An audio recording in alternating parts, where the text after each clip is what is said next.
If you remember last spring, I planted a nectarine whip, which basically means it was a young, thin little tree that we planted. It was bare root, and at the time it was probably about 4 feet tall, but I did something that might have seemed a little drastic. I cut it completely in half and I cut it back to about 18 inches in height. You can see where that wound is to this day. But actually the reason why we cut it back was because nectarines, apricots, plums, and also peach trees, you want to train and prune them into what is called an open center method. So you can see our tree performed just how we had hoped. The center leader, basically, when we cut it, it allowed those other branches to start growing. So now we're in our second season and it's time to look at our tree again and identify the scaffolds. Scaffolds are 3 to 5 branches that we want to choose to have that more open vase-like canopy. So you can see here we have 3 primary branches that have grown out. 2 of these are pretty good scaffolds. This third one, it's kind of grown almost upright. It's kind of filled that leader role and has gone more vertical than horizontal. Ideally, you want your scaffolds to be 45 to 60 degrees angle from the trunk of the tree.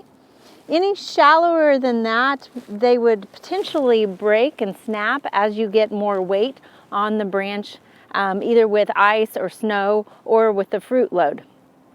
Anything greater than that, it would be too low. You don't want to choose a scaffold that is lower than 12 inches. So some of these smaller ones, they would not make ideal scaffolds. So here we have 3 that we're looking at. The other thing you ideally would want is for your scaffolds to be 4 inches apart.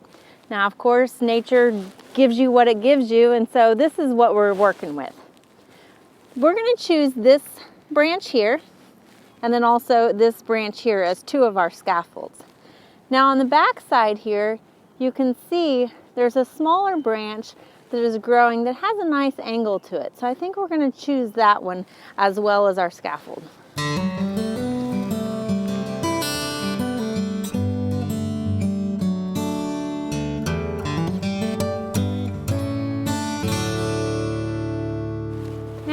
Again, this is a significant amount of the tree, but this is training the tree, and there's probably not any one right answer.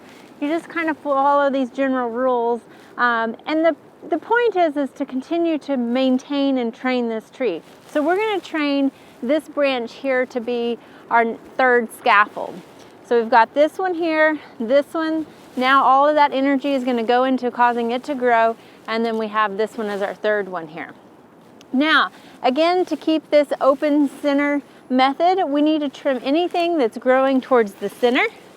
So we're going to use our smaller hand pruners and take off some of this other stuff. The other thing is that these smaller branches that are down lower, we're going to remove those as well.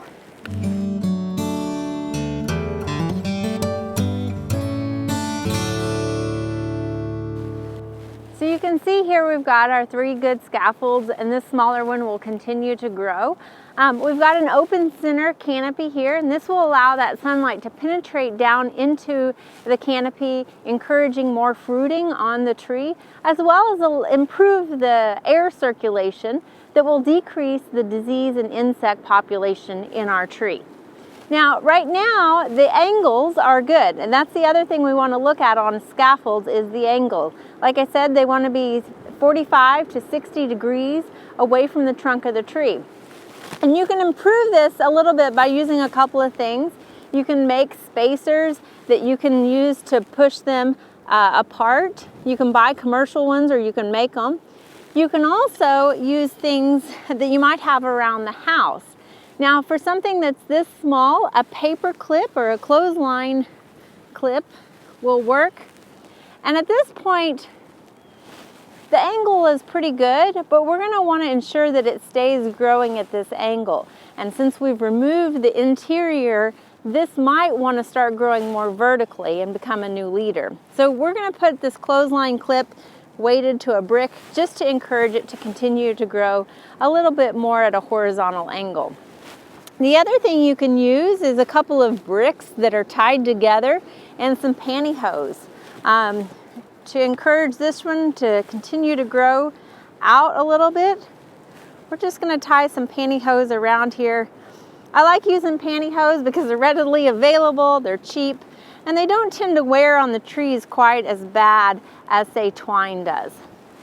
So again, with plums, apricots, peaches, and nectarine trees, you want to train and prune them into an open center method, as you can see here. And select about 3 to 5 scaffolds that are at an angle of 45 to 60 degrees off the trunk of the tree. So we've done that here. We've cleaned out the center, any branches that are growing towards the center.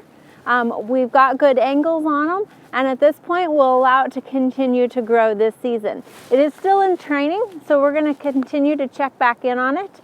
But for more information on how to prune your fruit trees, check out this fact sheet.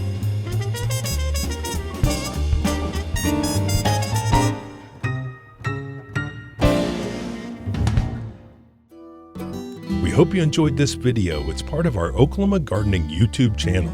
You can also find even more videos on our OK Gardening Classics YouTube channel. And join us on social media for great gardening tips, photos, and discussion.